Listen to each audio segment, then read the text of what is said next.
at me, why couldn't I avoid them? Why couldn't I move? Why didn't I see it? Why am I on this road in the first place? Like, a professional analyzes everything from a position of what they could do about it, having control over all things. And it's the same with heartbreak. If you ask an amateur why his heart's broken, well, she left me because of blah, blah, and he'll just blame her like a dumbass. She's arrogant. She doesn't listen to me. Her friends convinced her to cheat. She wants this, that, instead of saying, I don't have what it takes to keep her. I don't have what it takes to talk in a way that makes her not want to listen to her friends. I'm not important. So if you self-analyze everything, then everything happens for the same reason. No matter what bad thing happens to you, including heartbreak, it all happens for the same reason, for you to analyze and get feedback. If you were more important and more successful, she was less likely to leave you. That's the truth. The thing about life is you become a better person via feedback. You don't ever become a better person via anything else, especially not practice. People say practice makes perfect, and that's the biggest mistake, because it's not true. Because I often get asked, Andrew, how do you speak the way you speak? And I say, well, feedback. And they say, well, you've practiced, right? Well, everyone practices how to talk. There's people who've been alive 30 years longer than me, who've been practicing to speak longer than I have. Don't speak the way I speak, for example. It's just an example. You have to feedback. You have to watch yourself talk. You have to see where you've made mistakes. You have to see where you say, like. You have to remove it consciously. You need feedback to improve. So if a woman left you, that's feedback. Learn the lessons and make sure it doesn't happen again. Or sit and blame her and pretend it's nothing to do with you, and then wait for it to happen to you again, because it will. That's how life works. Like, feedback I got from jail, or my father dying, or heartbreak, or being stabbed, or whatever it is, all of these things happen for you to learn from them. And everybody in life has these events, and everybody in life has these traumas they can learn from, but most people are too stupid or too arrogant or too cowardly to sit down, blame themselves, look in the mirror, analyze the entire situation as if it was their fault, and see what they can do to prevent it from happening again. If I get wet in the rain, I blame myself. Why didn't I bring an umbrella? Why was I outside? Why was the car not nearer? Why didn't I check the weather? It's all me. Whereas the average person goes, why are you wet? It rained. And it's not their fault, because the sky rains. It's not my fault. I can't stop the sky raining. Whereas I believe I could have stopped myself getting wet, even if I can't stop the rain. It's a mentality. Heartbreak teaches you the power of understanding that in life, things will always get better if you try to make them better. There were girls who I dated when you were still a baby. So let's say I was 20 years old. And she was 19 years old, I was 20 years old, and we broke up for whatever reasons. This particular girl got some job where she had to move to London. And I was upset about it. If the heartbreak had never happened, well, I'd be that guy. I'd be with her now. I wouldn't have done all the great things that I've done. Heartbreak sucks. And you do have to deal with it. And again, know when to walk away without begging or humiliating yourself, especially in this day and age of DMs and messages being recorded and stuff. And each heartbreak, like with every bad event that happens in life, sets an important marker that you eventually look back on a longer timeline, and you see the growth and the self-improvement and maybe the hypothetical scenarios that would have happened had you stayed with that person or had you not been betrayed by that person. And yeah, it serves as very important markers on a timeline, but it's only once you progress a couple years past that timeline that you could see the knowledge in it, unless you do it the wrong way and let it spiral you to down the toilet of self-destruction, in which case then you're like, oh, well, that's when my life went completely wrong. So no, that's when you chose to give up. They're two very different things. But heartbreak's fantastic. I wish my heart could still be broken. That would be nice. Well, men live for women. This is the point.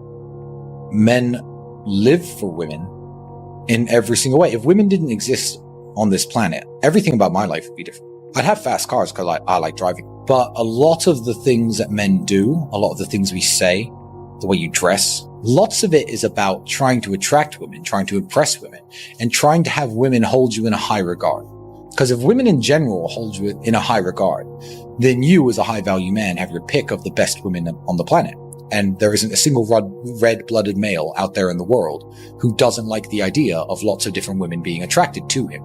Even if he's got his wife and he's in love and it's the first girl he's ever been with and he's, I don't know, a Mormon or a Muslim or a Christian who's super involved. If you were to ask him, would you like to be unattractive to women or attractive to women just in general? He'd say attractive.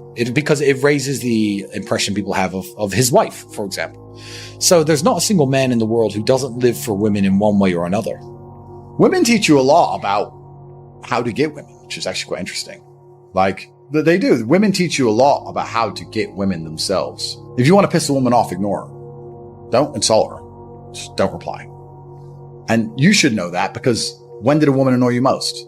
She ignored you. That's right. So like, you can learn so much from them, but women are the prize, effectively. Sexual access, or access to sexuality, has always been a prize for men that effectively had to be earned. You had to go to war and come back with a valor star, or you had to be a king or something to get access to sexuality. So women were the prize up until a certain point, and then if you're a high value enough man, you could say you become the prize, blah, blah. But effectively, women are a fantastic mirror, and how women treat you tell you a lot about yourself, because women are ruthless. And if they don't see value in you, or if they don't see value they can extract from you, you're invisible to them. You know, you can go to a nice restaurant with a girl and you can say, how many men are in here? And she'll say, 3 or 4. And she'll ignore every waiter. If they can't get something from you, you're invisible. So how women treat you in general is a good mark for how much value you openly exude. If they can instantly see value on you, they'll talk to you and treat you a certain way. People think that beautiful women are really bitchy and rude. No, they're not. They're actually very nice and soft and sweet. They're actually quite shy and insecure, if you're that guy. But if you're not that guy, they're like, get away from me. Because they don't even want to bother having a conversation on any level, because you don't exude enough value. So women are a mirror. They'll tell you everything you need to know about yourself. And you should pay attention to it, and you should change it. No one is ever going to give a shit about you, even 1% as much as you have to give a shit about yourself.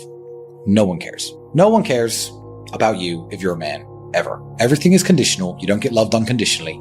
And that's a beautiful thing, because that makes you strive to create your own value as a man. And the problem that men have is we all go from a time when everyone cares about us to a time no one does. Women don't lose it until they're maybe 45 and childless. Then they'll be like, oh, what's going on? Now she understands what it's like to become a 15, 16, 17-year-old man. Because we've gone through the stage. I remember my aunts and uncles, hey, little Tristan, I remember, they all cared about me back then. Then you get to 16, 17, 18, you're out in the cold world and you're like, no one gets to do they. I can't pay my bills. I have no food. Nobody cares. Yeah, your mother and your father will care a little bit, but you have to care about them. So I'd say the duty of protection is the other way around once you become an adult, and you have to care about yourself. So the best advice I can give to anyone, especially the young men who are 13, 14, 15, who, are sitting in their room playing video games and their mother's still bringing them sandwiches, if she continues to care about you that much and you lean on it, you're going to be a nobody. And if she says, okay, you're 18 now, get out of my house, you're going to be a nobody until you make something of yourself. So the best advice every young man needs to hear is nobody gives a shit about you at all until you make them give a shit. People give a shit about me and Andrew now. Why? Would you have given a shit about me if I just stayed in my room playing video games from age 18 till now? No, you wouldn't know who I was. As a man, if you truly care about the world, you need to improve yourself first, because as a man, if you're not capable, your love means nothing anyway, right? You can say I'm a man and I love my dog, but if you can't feed that dog and you can't home that dog and you can't afford to take that dog to the vets and you can't protect that dog, then your love means nothing. Your love as a man is directly correlated to your competence and your capabilities.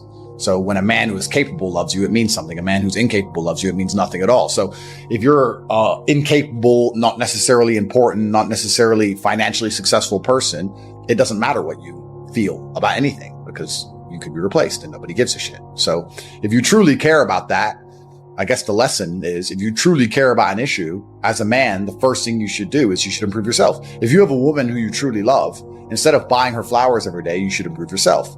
If you have a town that you truly love, instead of, I don't know what you would do, instead of telling everyone how great it is, you should improve yourself and you should start a business in that town so that there's more jobs in that town. It doesn't matter what it is. Self-improvement is the answer to showing your love for anything as a man. So when I see people say, oh yeah, I really love my girlfriend or whatever, and then I look at the guy, I say, no, you don't. Because if you did, you wouldn't be sleeping so long. You wouldn't be so insignificant. You'd be trying harder in some way. You'd be doing something. You're not doing anything. If you're not doing anything, you don't love anybody. I would say to all the young men out there who see me as a source of inspiration, motivation, knowledge, I'd again say something similar than I said to my brother. I'd say if I exist or not, if I speak or not, if I do podcasts, if you hear my voice, it doesn't matter. You can do all of this without me as a source of motivation. Everything I've tried to say to you and everything I've tried to tell you, I've meant it because I care about not you personally, but the way that men are perceived in this world and the way men carry themselves in this world. And if you are a true fan of mine, don't get angry. Don't go nuts. Don't burn anything down. Don't let this become a moment in your life that spirals you down that toilet of self-destruction. You don't need me, and you can do this anyway. Best of luck. Is happiness the purpose of life? No, absolutely not. The purpose of life is to be competent and successful. If you try and base your life and your mentality purely around how happy you are, you'll end up hedonistic and destroyed. I think that as a man, your happiness comes from feeling respected over feeling loved. And the reason perhaps you're happy now is because you have more respect for yourself because of the decisions you're making, and you have self-respect. Yeah. And I think that a lot of men, even if they have self-respect, if nobody else respects them, they're struggling. I have no interest in being happy. I wake up and say, how can I be proud of myself? What can I achieve that makes me proud of myself? How can I do things that make other people respect me and are proud of me? How do I have a day which I complete when I come home? The woman who's in my house says, wow, there's no man like you. How do I live a life so my children look at me and go, Dad's a superhero? How do I make my mother call me and say, I couldn't possibly be more proud of you? I have duties to complete. I have to live the exact same life regardless of how I feel. So for me, happiness is not a good indicator on how life should be lived. But happiness to me is a super interesting concept, because when people come to me and say, I'm not happy, I say, why should you be happy? They're like, what do you mean? It's like, who told you should be happy all the time without working for it? Happiness is at the top of a mountain somewhere. You ain't been anywhere. You haven't even climbed it. Nobody cares about men being happy. We talk about women being happy. We want children to be happy. If you look at a full-grown man on Christmas morning, he's smiling because his wife is smiling. He's smiling because his children are smiling. Nobody even buys him anything. What do they buy the dad? Socks? Nobody cares about men being happy. So why do you as a man care about you being happy? That's how you're going to fall into these traps. I'm a very content person. I live a fantastic life. I'm not miserable or depressed. I'm not sad ever, but I don't wake up and go, I want to be happy today. No, sir. I wake up and say, okay, things must be done, and those things will be completed regardless of how I feel. Regardless of how I feel. You can lock me in a dungeon for an unknown amount of time in Romania, and I will still complete as many push-ups as I can possibly do in the dark by myself. What else am I going to do? Sit there and be sad? Happy or sad? The push-ups must be done. It's called duty. It's called honor. It's called pride. So I'm asking you why you don't have them. You could be a genuine force for good in the world. And you know what's funny? The funniest thing, the most ironic thing about all of this is that if you don't prioritize happiness and you prioritize feeling proud of yourself, you end up happy by extension. I'm happy because I'm proud of myself because I have a fantastic life and mansions and supercars and money, most famous man in the world, thousands of love letters a week from beautiful women. Of course I'm happy, but I didn't ever choose to try and be happy. If I would have chosen to try and be happy, I would have never ended up happy. I don't want a woman to ever go through anything bad in her life. I think a man should go through it for her and protect her, because I think that's how she's her best self as a woman. But I think to be your best self as a man is the absolute opposite. And when someone emails me and says, this has happened to me, I'm like, good. No, what do you mean good? It's terrible. How else are you going to become important? How else are you going to find endless fire to get up and struggle in the face of the competition that's out here in the world? How else are you're going to do all that with a nice, cushy life? If any man's honest with himself, think about the biggest transformative stages in your life. Think about the times you got the most work done. It was a bad part of your life. You were heartbroken, or, you lost a house, or broke, or whatever. That's when you did shit. When everything was fine, the mortgage is paid, dinner's on time, it's kind of doop-de-doop-de-doo. Little by little, do a little bit of work, do a little bit of relax. But the big events come from trauma. This is it. So it's a cheat code. It's a cheat code to climb the mountain. So when I get a message from whoever and he goes, my wife left me, I'm devastated. I say, I understand. I completely understand how hard it can be to lose a woman that you've given your entire life to. And you've done so many nice things. And then because of one thing you did, her innate and absolutely insane level of ungratefulness has turned her bitter, and she now talks to you like she hates you over one thing you've done after thousands of efforts showing how dedicated you are to her. And even now that you're prepared to die for her, she doesn't give a shit about you. I understand that pain. But my answer is, good. It's still good. Now take all of that pain, and instead of emailing me, do this. And then you're going to become the kind of person that women don't leave. Then you win. I think everybody on the planet has something to prove. If you walk through life and feel like you have nothing to prove, then you're a loser. If you wake up each day and go, I don't owe anybody anything, I don't have to prove anything to anybody, then you are a loser, because you are absolutely not incorrect. You must prove yourself to other people. You must prove yourself to your bloodline, as we just discussed. You must prove yourself to God. God hates the lazy. He can't stand them. If he gives you all these genetic dispositions and these natural God-given gifts, if you have 2 arms and 2 legs and you can think, and you're not trying your absolute best, that's the reason you're not lucky. He doesn't like you. He likes the people which show him the beauty of his own creation. He likes to give somebody building blocks and them to build something amazing. It's the best thing about being a man. You have to build who you are, right? You can decide if you want to be a funny comedian or a musician or a kickboxing world champion or fight the Matrix. You can decide whatever you want to be. God loves to see that. Those people, for some reason, seem to be enormously lucky, right? The person who goes, I don't have to prove anything to God. I don't owe all of my ancestors any effort. You know, for 5,000 years, people were dodging saber-toothed tigers and catching the plague and running from Genghis Khan. I don't owe them anything. Don't owe them a thing because I want to play video games. These people are losers.